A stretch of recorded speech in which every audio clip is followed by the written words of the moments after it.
Good morning, good evening, good afternoon, wherever and whenever you're watching this. Thank you for joining me here on the living room floor to have another chat, all things weddings. Today, budgets, they can either be our best friend or our enemy when it comes to wedding planning. We all start with good intentions, we've got everything perfectly planned, we know what we want, sometimes we add a few extra things in, but we can calculate for that, we know what's going on. But the real budget blower is when things pop up unexpectedly, and this is usually really close to the wedding day when you're right at the end of planning. So today, I thought I'd give you 10 things that can easily blow your wedding budget if not carefully considered. If we haven't met before, my name's Beth and this channel is my little wedding world where I get to give you hints, tips and secrets into the wedding industry to help your planning journey be so much more relaxing and enjoyable and less stressful. So let's get straight on with the video, 10 things that can easily blow your wedding budget. Number one on the list will be supplier tips. Now these aren't going to be included in contracts and not everyone is going to expect them. I usually see them kind of included in venues and catering contracts, and this will be a line in there saying something like a tip or gratuity isn't included. If you would like to add something on for the staff, please do this separately. And this is completely up to you whether you decide to do it. In my experience, it's 50-50 on whether people do it or not, and don't feel like it's a set 5 or 10% that you need to give as you would do in a restaurant. It can be much more relaxed. Just think about how many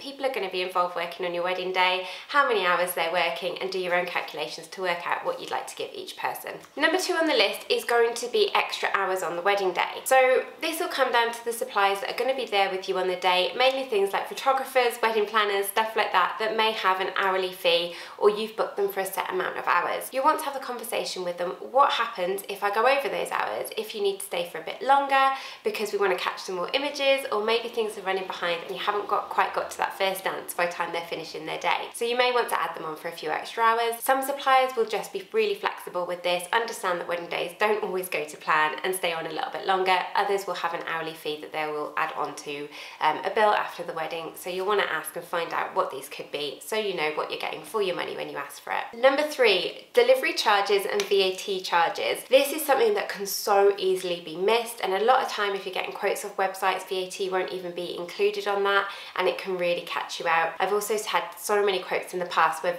delivery charges have been totally forgotten off. So you'll want to ask and double check. If you can't see a delivery charge, just ask the question, is there going to be one, rather than it catching you out later down the line. I've seen delivery charges be £100, £200 depending on how far they're travelling. So you'll definitely want to check this one out and make sure that you've allocated for it and check that that covers both ways as well. Number four on the list will be guest cancellations and also extra guests coming that you didn't expect. Maybe a family member decides to add on a couple of extras, suddenly one family can't attend. All these come with associated costs that you may not be expecting. Every guest has a cost to them. A chair, a bowl, a plate, a meal, all those little things, even a space in the room comes at a cost to you. So you'll want to know these in advance so you don't end up paying for extras that you don't need.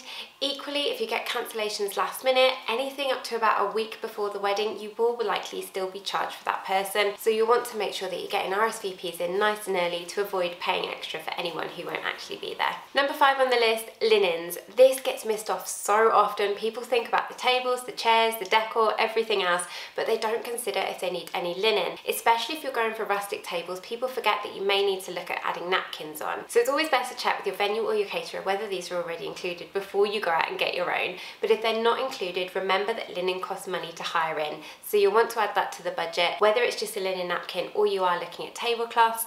And a little word of warning, if you're getting tablecloths, go for floor length rather than short ones. It looks so much more polished and finished on the day. Number six on the list, wedding insurance. Super important that you get this. You should get it really on in your planning journey. It's so easy to find out how much it's going to cost you. Go online to a comparison site. You can put in your numbers of what you expect your wedding to cost and it'll give you a number straight away, and it's really easy to get. So very important, add this one on right at the beginning, and if you don't know how much it costs, just go online and find out. Number seven on the list is supplier meals. Now this is going to be included in some of your contracts for your suppliers, and this is usually for people like photographers, coordinators, people like that who are around for over 4 hours and going to be there during the meal. You'll want to discuss this in advance with your catering team to book the meals in so they know that they're going to have to serve them, and also to find out how much they cost. Some caterers won't charge or maybe charge 50%, some might be full charge or a little bit less, but you'll want to know and you can include this in your budget. Number eight on the list is corkage fees fees or wastage charges, and this is where there's a venue where you can bring your own alcohol in, and a corkage fee is where they charge you per bottle a fee for having the bottles there on the day, and a wastage charge is normally there if there's no corkage charge, but if you leave your bottles there, the venue is going to charge you a certain price to remove and dispose of each bottle. You'll want to know the costs of all these things so you can allocate for it, and if you think you've got no corkage and then suddenly a wastage charge is sprung on you, it could cost quite a bit, and especially if you knew in advance, you could prepare to actually take all the bottles away and dispose of them yourself for a lot less of a cost. Number 9 on the list is going to be especially important if you're doing a lot of DIY for the wedding day. If you're doing your own bar,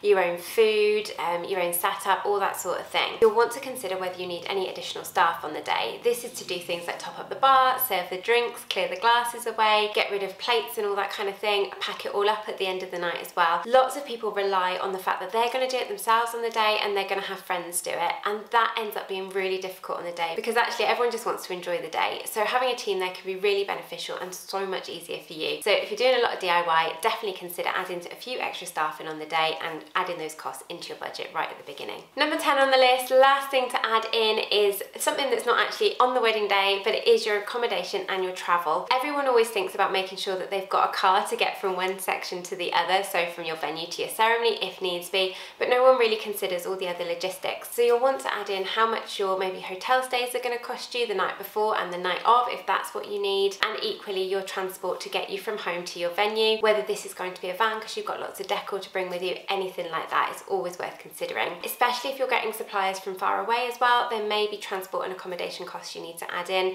They will usually tell you about this when you book them, but it's always worth asking the question if they don't mention it. And that's it, the 10 most common things that people easily forget off their wedding budget that can easily blow the budget further down the line. So make sure you're adding all these details in, and I hope this really helps you keep your finances all in order. As always, if you found this video useful, please hit that thumbs up button, and also if you haven't done already, please hit the subscribe button and turn the bell notification on to make sure you never miss out on any future videos. Please drop a comment below. How's your planning going? Let me know what you're up to. I love hearing what stages people are at, and I can make sure I'm tailoring these videos to exactly what you need. But I'll leave it there for today. I hope you have a wonderful rest of your day, evening, week, whatever you were doing, and I will see you on another video very, very soon. Bye!